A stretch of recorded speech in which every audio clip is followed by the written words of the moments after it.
안녕하십니까. 새로운 해법, 새로운 행동, 새로운 얼굴 구본철입니다.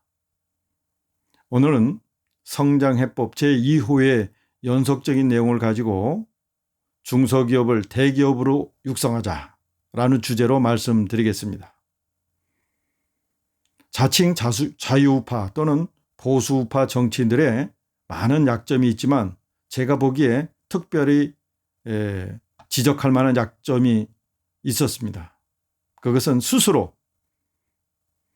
본인 스스로 보수 정치인으로 나는 친기업적이다 또는 기업을 지원해야 한다.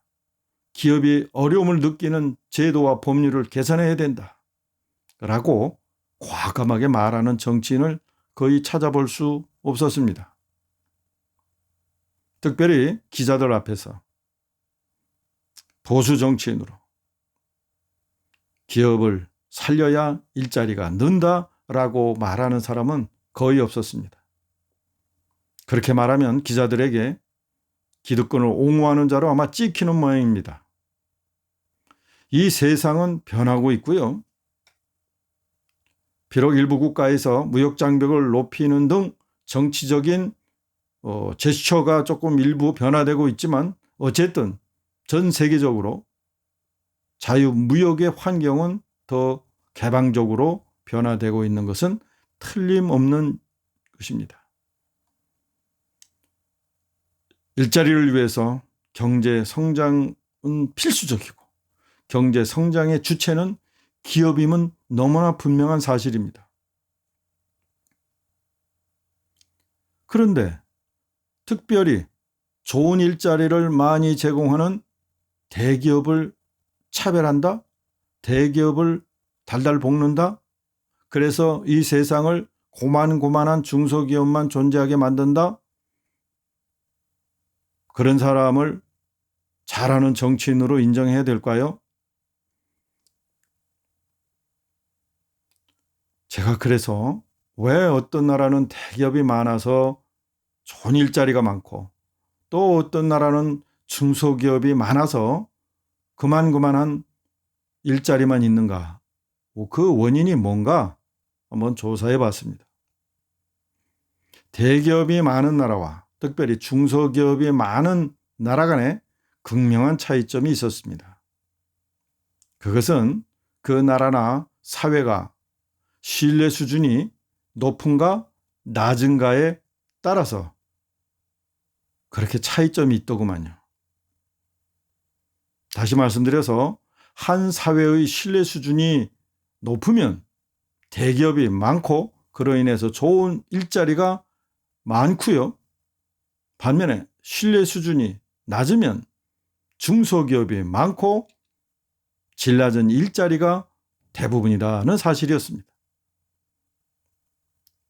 그럼 왜 이 사회적 신뢰 수준이 대기업의 많고 적음을 결정할까요? 그것은 너무나 당연한 그런 사유 아닙니까? 아니, 남을 못 믿는데, 정부를 못 믿는데, 투자는 왜 하고, 다른 사람을 더 많이 고용을 왜 하겠습니까? 그냥 우리 가족끼리, 친척끼리 고만고만 사업을 운영하겠지요. 그래서 신뢰 수준이 낮은 나라는 중소기업이 많은 거지요. 물론 신뢰 수준이 높으면 그 반대가 되겠죠. 대기업이 많은 거지요. 그래서 신뢰 수준이 높은, 즉 대기업이 많은 선진 국가로는 미국, 독일, 일본, 스웨덴 등이 있고 신뢰 수준이 낮아서 중소기업이 엄청나게 많은 나라의 대표적인 것으로 이태리가 있다는 걸 발견했습니다. 대기업이 많은 나라들의 산업 구조를 보면 중소기업조차도 그 대기업들과 연관돼서 사업을 하는 경우가 대부분이었습니다.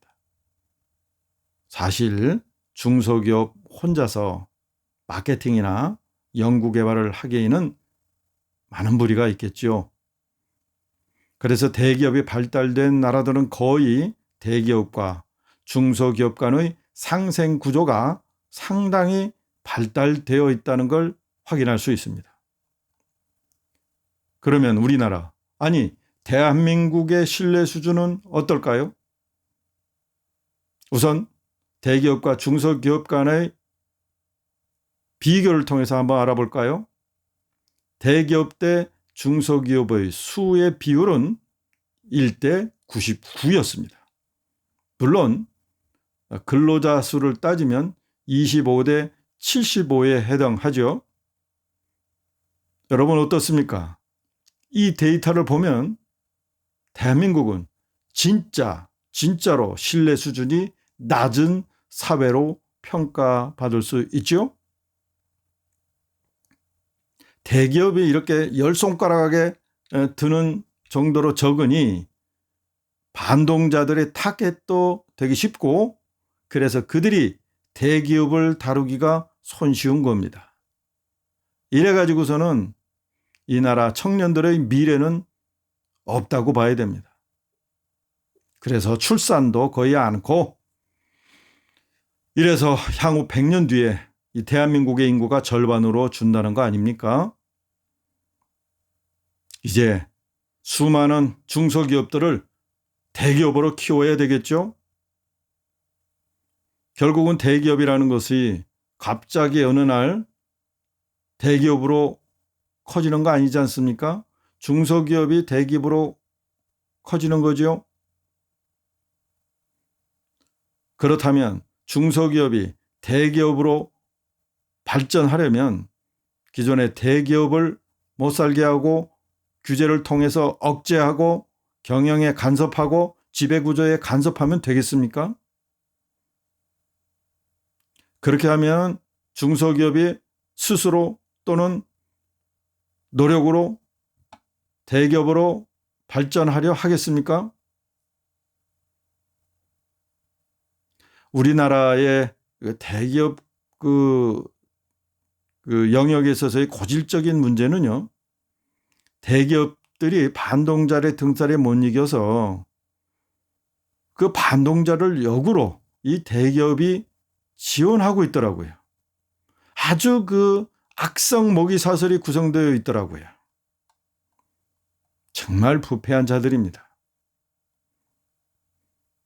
우리 개혁파는 중소기업이 대기업으로 발전할 수 있도록 대기업을 못 살게 하는 각종 악성 제도나 법률을 대기업들이 원하는 방향으로 개정이나 폐기하겠습니다. 모든 기업이 잘하면 상속세도 면제하겠습니다. 기업이 잘할 수 있도록 황금주나 차등 의결권 제도도 과감히 도입하겠습니다. 정부가 국민 여러분의 맡긴 돈인 국민연금을 가지고 대기업의 경영이나 지배구조에 일절 간섭하지 못하도록 하겠습니다.